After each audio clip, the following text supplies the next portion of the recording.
I can't say that I wanted to see the movie Spotlight. Any film about clergy sexually abusing children is just a bit too much reality for me. But my son-in-law, who is quite the movie buff, wanted to go see it and he asked me if I would go along, so I said yes. I have to say I was pleasantly surprised with the movie. You see, Spotlight doesn't ever depict children being abused, nor does it go into any kind of detail about the acts themselves, thankfully. Actually, the movie is a kind of detective story. How many of you have seen Spotlight? All right, good number of you. For those of you who haven't seen it, it's based on the true account of Walter Robbie Robinson and his group of investigative journalists at the Boston Globe called Spotlight, who painstakingly uncovered the extent of the abuse within the Catholic Archdiocese of Boston, along with the lawyers who helped to keep the whole thing secret for many, many years. Quite frankly, I was expecting a lot of snide banter in the movie about Christian faith and put-downs of clergy in general, but the movie is really very respectful toward both. Several members of the Spotlight team were at least nominal Catholics, and the conflict within them is palpable. They don't want to believe the evidence that they're uncovering, but the farther they follow the trail, the harder it becomes to ignore what they're finding. And in the end, they discover that some 90 priests, about 6% of the priests in the Boston Archdiocese, have a history of sexually abusing young boys and girls. But the Archbishop just moved them around from church to church where they continued their pattern of abuse, while a handful of lawyers arranged for minimal financial payouts to the families in exchange for their silence. But the real gut punch for me was at the very end of the movie. Before the credits roll, as the screen is plastered with a seemingly endless list of other cities all over the United States and around the world where clergy abuse has been exposed, along with the same conspiracy to cover it up. If you have even a sliver of conscience, Spotlight will make you mad and break your heart. Now, before I go on, I want to offer the same kind of respect that you find in the movie. I am not here this morning to condemn Catholicism or Catholic priests. I have rubbed elbows with and worked with various Catholic priests and churches and respected them all. In fact, when my daughter Meg was married at St. Paul of the Cross Catholic Church in Park Ridge, Father Carl Morello graciously invited me to officiate along with him and even preach the sermon that day. Besides, let's face it, we Protestants are in no position to throw stones. You can't swing a dead cat in any denomination without hitting some minister or congregation embroiled in some sort of a sex scandal. And unfortunately, it's nothing new. In Philippians 1, Paul writes to encourage the Christians in Philippi, even though he's writing to them from prison. He says his imprisonment has actually emboldened others to step in and proclaim the gospel in his absence. But there's a fly in the ointment. Paul says, some proclaim Christ from envy and rivalry, but others from goodwill. These proclaim Christ out of love. The others proclaim Christ out of selfish ambition, not sincerely, but intending to increase my suffering in my imprisonment. Now, you would think such a lack of integrity would spark the classic Pauline wrath you find in books like Galatians and 1 Corinthians, but instead, Paul continues and says, what does it matter? Just this, that Christ is proclaimed in every way, whether from false motives or true, and in that I will rejoice, yes, and I will continue to rejoice. Now, granted, you can't equate a bunch of preachers proclaiming the gospel from less than stellar motives with a bunch of priests molesting children. But Paul isn't playing comparison games. What he's doing is pointing out the paradox of grace, namely that the grace of God covers even our most heinous behavior, but that our behavior still matters. To use the language of Dietrich Bonhoeffer, grace is free, but it's not cheap. How can we believe there is no sin so terrible that God cannot forgive it and yet maintain a Christ-like way of life? The early church struggled with this very issue in various different forms.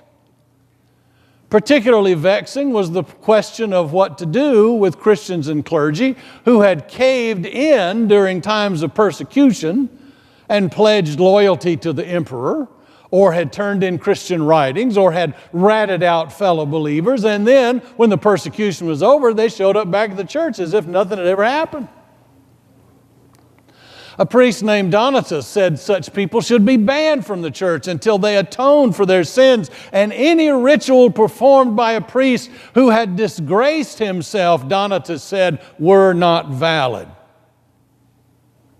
Augustine disagreed.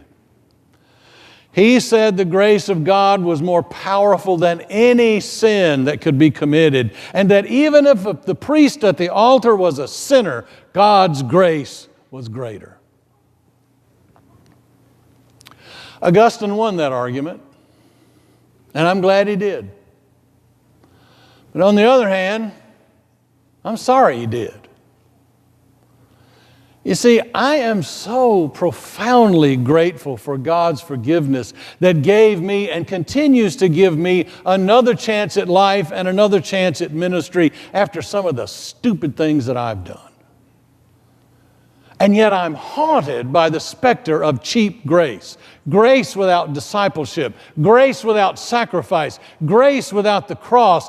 That's what bugs me about what I see in Spotlight. It's grace without cost. It's forgiveness without ever having to face one's own demons. It's cheap and it isn't worthy of Jesus. Maybe you know the story about the three pastors who formed a support group and got to know each other very well. They shared some of their deepest secrets with each other, and one day they decided to go all in and confess their worst sins to one another.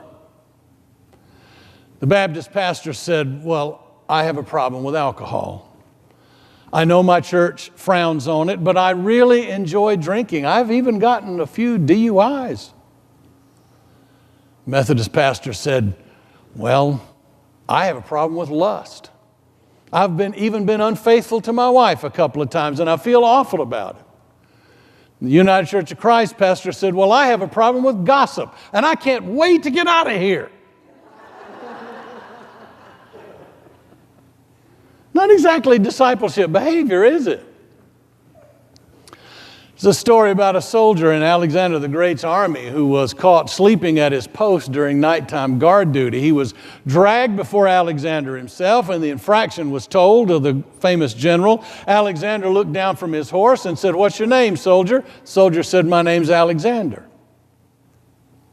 The general said, "Don't play games with me. What's your name?" And he said again, "My name really is Alexander."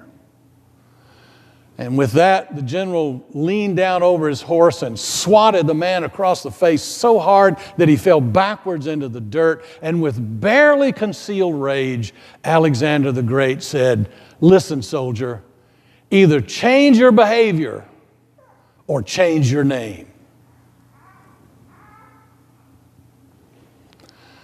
These days, as those of us who claim to be a part of a Christian church fret over which bathrooms people ought to use, while ignoring the poor and letting people get gunned down in their cars and gunned down on the streets, or we excuse the sins of one candidate while we excoriate the other candidate, I wonder if Jesus is not looking at us and shouting, "Either change your name or change your behavior." Maybe he is shouting and we just don't hear. Some of us choose to be indifferent. to claim, well, none of this really affects me. We have work to do. We got families to raise. We got bills to pay. Let the politicians worry about it. Let the denominational officers make public pronouncements. We're indifferent. Remember the old poem by G.A. Studdert Kennedy? When Jesus came to Golgotha, they hanged him on a tree. They drove great nails through hands and feet and made a Calvary. They crowned him with a crown of thorns. Red were his wounds and deep, for those were crude and cruel days, and human flesh was cheap. When Jesus came to Birmingham, they simply passed him by. They never touched a hair of him. They only let him die. For men had grown more tender, and they would not give him pain. They only passed him down the street and left him in the rain. Still Jesus cried, "Forgive them, for they know not what they do." And still it rained, the winter rain that drenched him through and through.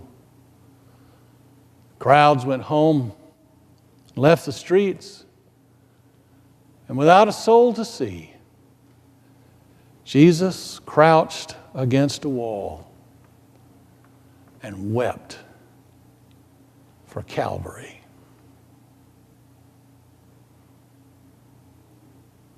The title of that poem is Indifference. No, indifference isn't an option for us as we face the monstrous sins of this world. So maybe we should choose the path of condemnation. Maybe we should shout our righteous indignation against every sin we see. Like Donatus, maybe we should require others to meet our rigorous standards of behavior and give no quarter to those who practice any other way. Back when accusations of sexual misconduct were swirling around Bill Clinton's presidency, evangelist Billy Graham was interviewed on the Today Show, and he said, if the allegations are true, God forgives him, and I forgive him too. Well, the next day, former Secretary of Education William Bennett published an article in the New York Times berating Billy Graham, and then he went on the Today Show and lambasted him again. How dare Graham forgive Bill Clinton? No. Condemnation is no more an effective option than indifference.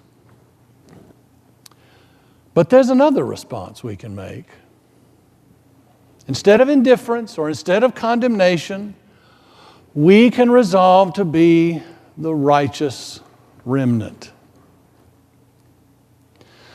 The Genesis story that Chuck read a moment ago recalls the prelude to the destruction of Sodom and Gomorrah. And you know that no cities in history have ever been more closely associated with wickedness than Sodom and Gomorrah. Yet here is Abraham pleading with God to spare them. And just like a merchant and a customer in a Middle Eastern bazaar, Abraham and God bargain over the fate of these cities. Abraham says, Lord, will you sweep away the righteous along with the wicked? Suppose there are 50 righteous people there. Will you not forgive everyone for the sake of the 50? And God says, yes, if there are 50 righteous people there, I'll forgive everybody for their sake. Abraham says, then how about 45? God says, okay, if there are 45 righteous people there, I'll forgive everybody for their sake. Well, how about 40? Yeah, for the sake of 40, I won't do it. 30? Okay, sure, for the sake of 30. And on the haggling goes until Abraham gets the number down to 10. And God says, for the sake of just 10 righteous people, I will not destroy the city. It's an odd story, really. But here's the point. We all know that a few bad people can ruin life for the rest of us, right? We all know the proverb, one rotten apple ruins the whole barrel, but Genesis 18 raises the opposite possibility that a few good people can save the whole crowd, even if they aren't exactly model citizens. Instead of being indifferent to sin or condemning sinners, we can resolve to be the righteous few for the sake of the God who wants to spare everybody. We may be but a mere remnant, but a righteous remnant can rescue the whole. Instead of carping at our society's sins, we can live lives of quiet yet determined Christ-likeness that call God's church and maybe even this nation to do better.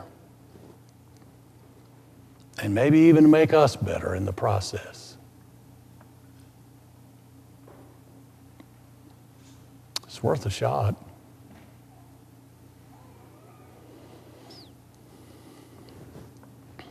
I used to love to read the stuff by Louis Grizzard. He's a fellow Georgia boy. And I remember one time him telling about a couple of rowdy boys. He never identified them, so I'm going to call them Earl and Leroy, who lived in his hometown of Moreland, Georgia. Earl and Leroy came from good families, but they started getting wild in high school. They skipped class, they picked fights, they sassed their teachers, and they crept behind the gym every chance they could to smoke. Everybody in town knew that these boys were headed for real trouble, and sure enough, one night they broke into the local Woolworth store and stole what money they could find and all the merchandise they could carry. But somebody recognized Earl's car parked out behind the store, so the sheriff arrested him along with Leroy. When they went to trial, the judge didn't want to clap them in jail right away, and so, and this is true, he sentenced them to attend the youth group in the fellowship hall at the Methodist Church every Sunday evening for 6 months. That was their sentence. The nice lady who always led the group and always brought cookies, let's call her Ethel, she welcomed both Earl and Leroy that first night, even as they were slumped in their chairs and glaring at her and all the other kids. And as soon as Ethel ducked into the kitchen to get the cookies, Louis Grizzard recalls, Earl and Leroy got into a shouting match with a couple of other boys, and before long, they'd landed several good punches. And when one of the other boys came up to try to come at him again, Leroy snatched a hymnal off the piano and hurled it just as Ethel was coming out of the kitchen with those cookies. It missed the boy and then sailed toward Ethel. Fortunately, she ducked just in time. All the youth stopped dead still. Ethel looked at Earl and Leroy and said, "Listen to me, boys. I don't approve of what you did here tonight. And neither does Jesus. But if he can forgive you, so can I. Here, have some cookies."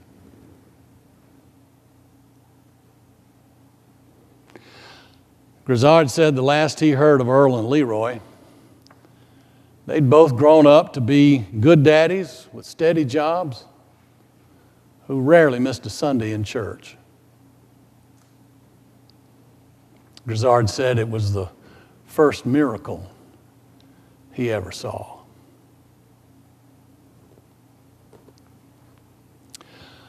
Now, what would have happened to those boys if Ethel had not chosen to be the righteous remnant in their lives? What would have happened to Sodom and Gomorrah if Abraham had found a righteous remnant of just 10 people? What would happen in this country if you and I choose to be the righteous remnant here? Well, let's see. We need at least 10. How many are here? 1, 2, 3, 4, 5, 6, 7, 8, 9, 10, 11, 12, 13, 14, 15, 16. Yeah.